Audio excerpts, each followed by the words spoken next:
How is Nairo going to deal with being on the same team as Enric Mas at the Tour de France? That is the last stage. Obviously, before Nairo got shot out of a cannon by the UCI out of the World Tour. Nairo up the freaking Granon, where Jonas tore a hole in space and time. Nairo came second. It's very easy to forget this, but Nairo was very good on those big mountain stages, and there's quite a few of them. I know there's TTs, but forget about that just for 1 minute.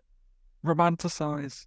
Okay, we might as well go to that story next. We didn't touch on it anywhere in terms of the cycling day or anything, because there's not that much motivation for it, I think, either. Nairo Quintana returning to the World Tour after his, well, it wasn't a suspension, but like, what was it? Like tramadol positive, and then it was he couldn't find a team. Okay, Samsic fired him, or how was it? It was a bit of a saga. So then the tramadol case came out. He got his results from last year, well, his Tour de France result, which is a top 10, that was stripped of him. And RK were like, well, bye.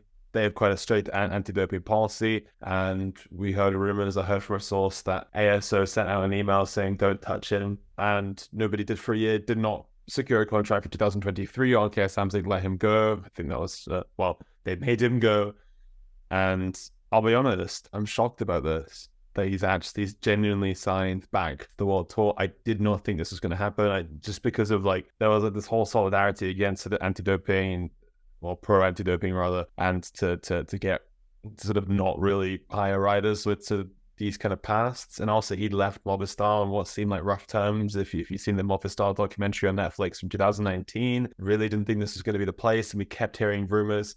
I mean, who wasn't linked to Nairo Quintana over the past year? We had Soudal, we had Bahrain, we had a number of big teams, but Movistar's the one that seemed to win. And this is a late season transfer as well. We're at Halloween now, and maybe this is the spooky season, and we're getting Nairo Quintana signed. This is our trick-or-treating little treat.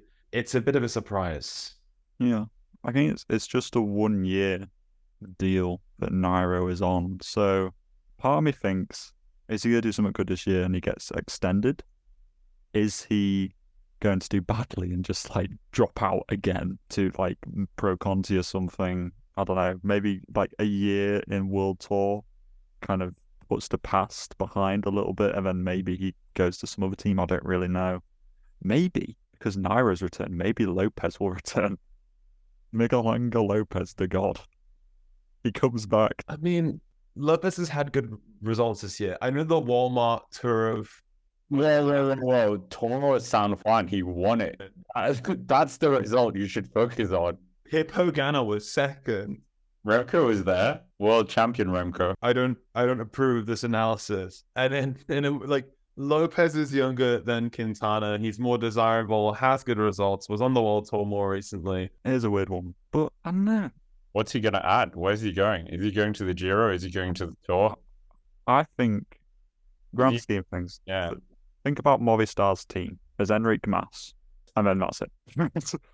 They really Movistar's gone from a team which was competitive in a lot of places, in the kind of Valverde era, which they had a few years ago. And now they are really not up to that kind of level. And I do think that Nairo, however sketchy it might be, Movistar do kind of need somebody else in there. And I think maybe they were just at the last chance saloon. Nairo Quintana went through the doors, plopped himself down on a stool and went, hey, Movistar, you want me back? 1 year deal, and then that was it. He recorded his transfer announcement video on his phone on his couch. So maybe this was last minute. That's how you can tell how last minute a transfer is by the announcement video. If it's well produced, they've got the graphics ready to go, then okay, fair enough, I believe you. But I bet you, now that Valverde has been doing gravel racing, all it's going to take is Valverde to get a sniff of a Movistar contract, and he could be back for 1 year.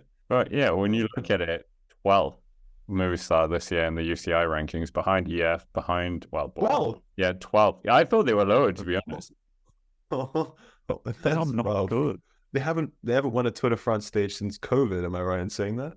Quintana in Valois. I think it was, yeah. Yeah, that's their last Tour de France victory. How bad is that?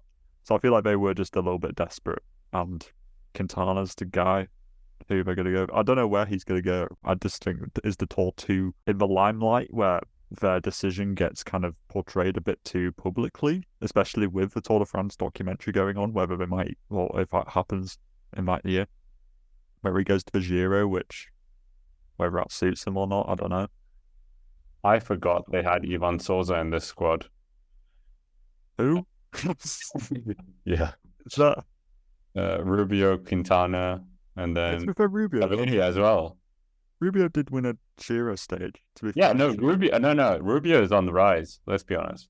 He's doing well. And Davide Formula. He's not Colombian. No, but he's a good rider. Yeah, that's true. But knowing Movistar corrupt any talent that seems to sort of drop at their door. Formula is just going to become breakaway fodder, 32nd in GC before we know it.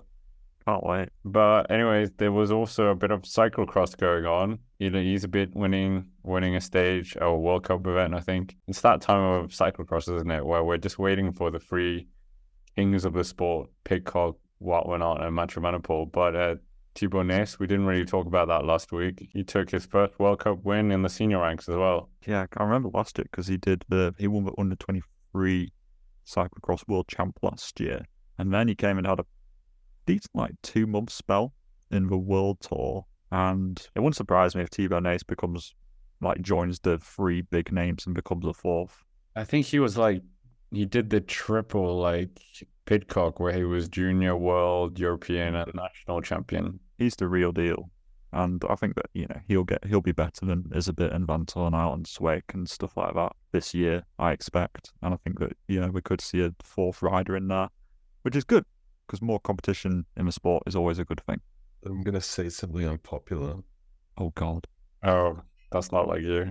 I'm gonna say that Thibaut Nys gets better results than Pidcock this year. Oh. I think because the two vans, Mathieu and Wout, they're so ahead of everybody else. Pidcock is kind of in between. I think we kind of lump him with the others, but Pidcock is not on the same level. How many World Cup events has Pidcock won in his career? Yeah, that's true. Not that many. I think it's 2. Yeah. Thibaut Nys now has 1, and it's probably gonna win a second one. Yeah, but there was no. Well, okay, in the one Pidcock one, I think Mathieu van der Poel was in one of them, maybe. Yeah, I was gonna say when Pidders won his world champ bands a couple of years ago, I don't think Wout or Van der Poel no one was there. Wout van Aert couldn't be bothered to go over there. I think Mathieu van der Poel was injured, so yeah. I think Ewan is right. Pidders is better than the flock, and then Van der Poel and Van Aert are definitely better than him. So it's Pidcock wins when Van Aert and Van der Poel aren't there. That's kind of the way things go. That was the bit of racing. We didn't really touch on it that much, to be honest. We'll get more into cyclocross as the season goes deeper, but